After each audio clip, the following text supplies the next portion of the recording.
Good afternoon, EDH enthusiasts. I'm Flynn of the Planeswalker Project, and welcome to a Commander deck tech. So with Bloomburrow on the horizon and many people excited for a set featuring cute little critters, I figured I'd take a crack at brewing up some decks using the new cards.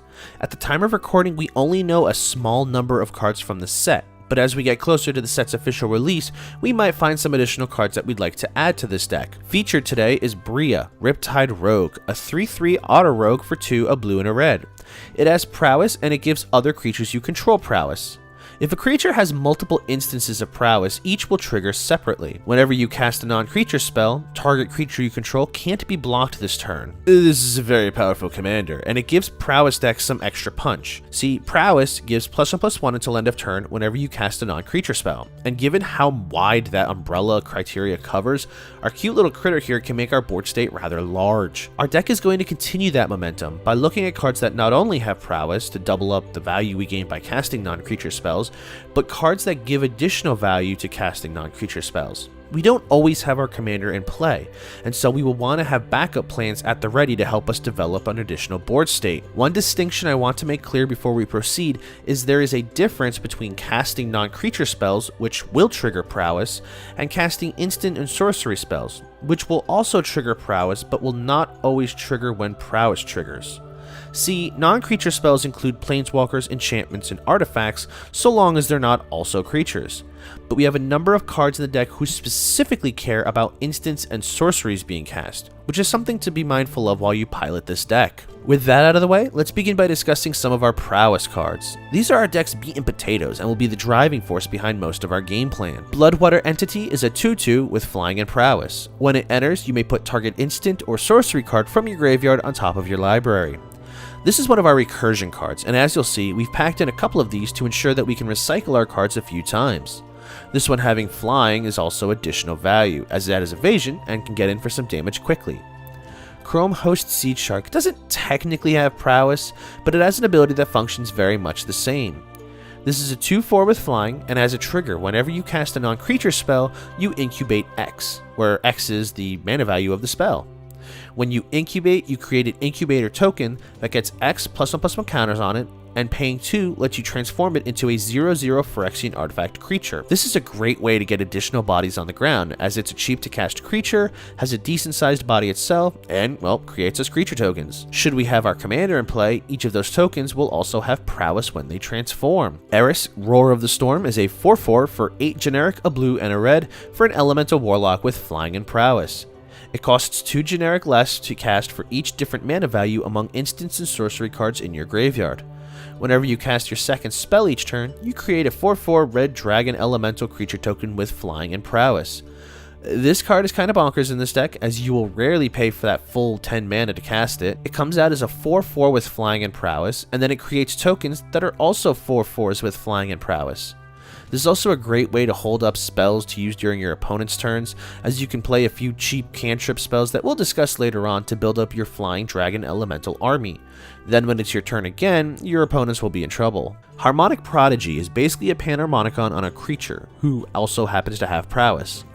Many of the creatures in this deck are either shamans or wizards, and this will double the Prowess triggers on them, meaning for every non-creature spell you cast, those creatures will get +2/+2 until the end of turn. See, this deck dances a unique line in Izzet colors that we aren't just a spell-slinging deck, but we do pivot into a combat-centric strategy for the win. We cast a bunch of spells, we make our creatures huge, and then go to town. Jeskai Elder is part of our card draw engine, giving us a loot ability whenever it deals combat damage to a player. It also has Prowess, meaning it will likely be the main priority for our opponents to block, lest they let us draw more cards. Manaform Hellkite is a 4/4 dragon for 2 and 2 red with flying. Whenever you cast a non-creature spell, you create an XX red dragon illusion creature token with flying and haste, where X is the amount of mana used to cast that spell. You exile that token at the beginning of your next end step. This is very similar to Eris in that we create big creature tokens. These have haste, which is important to note that they don't stick along for long. The idea with this is, you cast your non-creature spells, you get your dragons, swing in with them, and then they disappear at the end of the turn.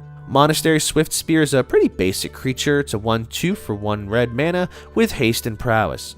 I'm normally not a big fan of basic creatures like this in commander decks unless they have relevance, but this deck does sometimes need a quick body on the ground.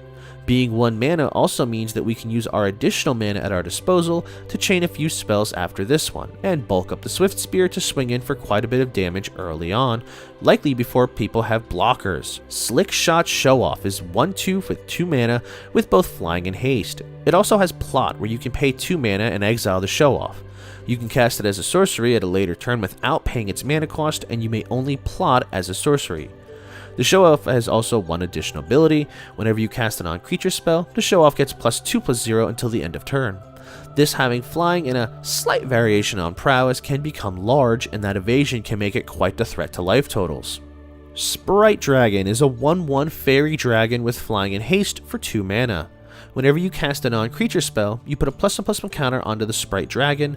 This is another cool value card, and it having this type of variance on the Prowess trigger means that as the game progresses, this will likely become a much larger creature.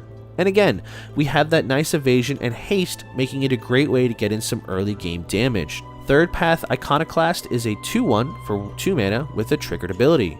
Whenever you cast a non-creature spell, you create a 1/1 colorless soldier artifact creature token. This deck isn't technically a token deck, though it definitely can transition into one, but I love cards like this and some of the earlier dragon creatures that give us creature tokens for playing our spells. Our commander gives every creature on our board prowess, and so this makes our tokens much more dangerous, as they'll grow from 1/1s to 2/2s to 3/3s and so on as we begin chaining spells. This deck presents a challenge to balance the number of creatures to whom Bria can give prowess to, and including enough non-creature spells to make the deck's mechanic actually function.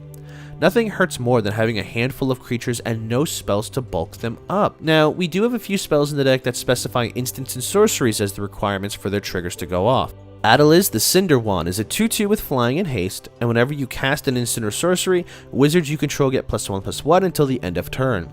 Of our deck's 23 creatures, only 9 of them are wizards, and while that number might not seem like much, it does still give Adeliz a buff, and so it's worth it to really bulk up what creatures we can. Archmage Arometis is a 2/2 for 4 with Magecraft, where wherever you cast or copy an instant or sorcery spell, you draw a card. I've included a hefty amount of card draw in this deck to ensure that we can always draw into new cards and progress our board state. And within that card draw, there's a number of ways that we can access it. This gives us a card draw trigger whenever we cast or copy an instant or sorcery spell, and given how many of those cards actually draw us cards on their effects, we're going to be drawing quite a bit of our deck. Balmor Battlemage Captain is a 1/3 bird wizard with flying for 2. Whenever you cast an instant or sorcery spell, creatures you control get +1/+0 and gain trample until the end of turn. This is a card that can enable us a win. See, it doesn't matter how large our creatures become. So long as our opponents have something to block with, we can't normally push through that damage. But by giving all of our creatures trample along with the prowess buffs, we can actually begin to put additional pressure on our opponents by forcing them to block our creatures and look for as much damage to block as possible, because something is still coming through. Electrostatic Infantry is another cute creature with trample, and it has the added bonus of getting a +1/+1 counter put on him whenever you cast an instant or sorcery spell. Gutter Snipe is a tried and true pain in the butt for these kinds of decks, and if you combine it with the aforementioned Harmonic Prodigy, the Gutter Snipe, being a shaman, means you can deal 4 damage to each opponent with each instant or sorcery spell. Stormkiln Artist is another solid inclusion, being a 2/2 for 4 mana. It gets +1/+0 for each artifact you control. It also has Magecraft, where whenever you cast or copy an instant or sorcery spell, you create a treasure token. This is one of our best ramp spells, as we will get a treasure most times after casting a cantrip, letting us continue to chain into more spells. Again, since this is a dwarf shaman, if we have our buddy Harmonic Prodigy in play, we'll actually get 2 treasures for each card. Profit? Speaking of profit, we need non-creature spells. Of course, we have plenty of cheap draw spells in our instants and sorceries, like Faithless Looting and Brainstorm. You can find the full list of those in the link to the Moxfield page in the description of this video. But sometimes we run out of gas because we've used up all of our instants and sorceries. We do have options for that. Mizzix's Mastery can be an easily obtained win condition for our deck. On the base casting for 3 and 1 red, you can exile a target instant or sorcery from your graveyard. For each card exiled this way, copy it, and you may then cast the copy without paying its mana cost.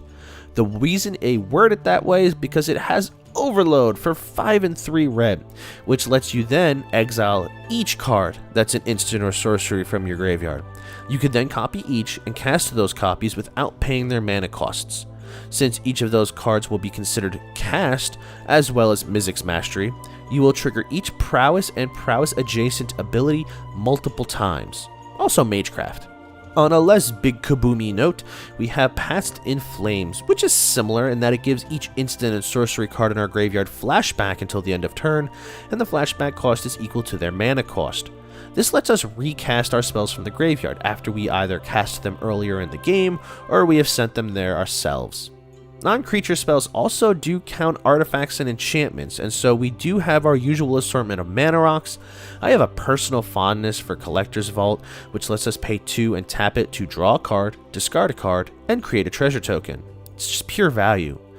Idol of Oblivion gives us a card draw on the condition that we've created a token this turn, and so everything from the Phyrexian Incubator token to the 4/4 dragons with Prowess will still count.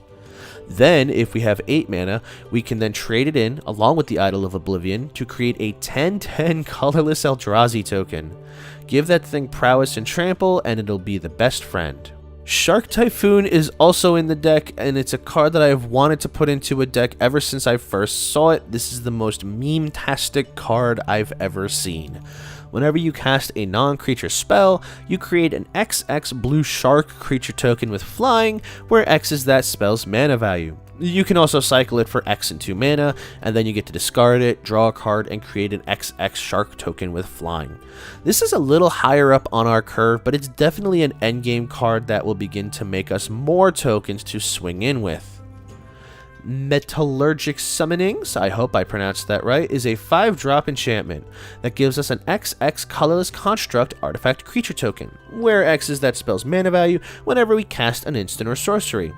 We can then pay 5 and exile the summonings to return all instants and sorceries from our graveyard to our hand, but we can only use this ability if we control 6 or more artifacts. That does not have to be just the constructs this card makes, it can literally be any artifact in play. This is another utility recursion spell that will help us return our instants and sorceries to our hand once we've exhausted our main resources. Sunbird's Invocation is a 6-mana enchantment that has a trigger whenever we cast a spell from our hand, whether it's a creature or a non-creature. We reveal the top X cards of our library, where X is the mana value of the cast spell. We can cast a card revealed this way with mana value X or less without paying its mana cost, and the rest of the cards go to the bottom of the library in a random order. This isn't quite Cascade, though it does function similarly and gives it to our spells cast from our hand. Since our deck wants to play several spells in one turn, being able to cheat mana costs and dig into our deck can be very beneficial in the mid to late game. Thousand Year Storm is perhaps my favorite spell in the entire deck. This 6-mana enchantment has a triggered ability wherever you cast an instant or sorcery spell. You get to then copy those spells for each instant or sorcery spell that you've cast before at this turn, and if it targets, you can choose new targets for the copies. This basically gives Storm to your non-Storm spells, and is a great way to snowball your spells into one another.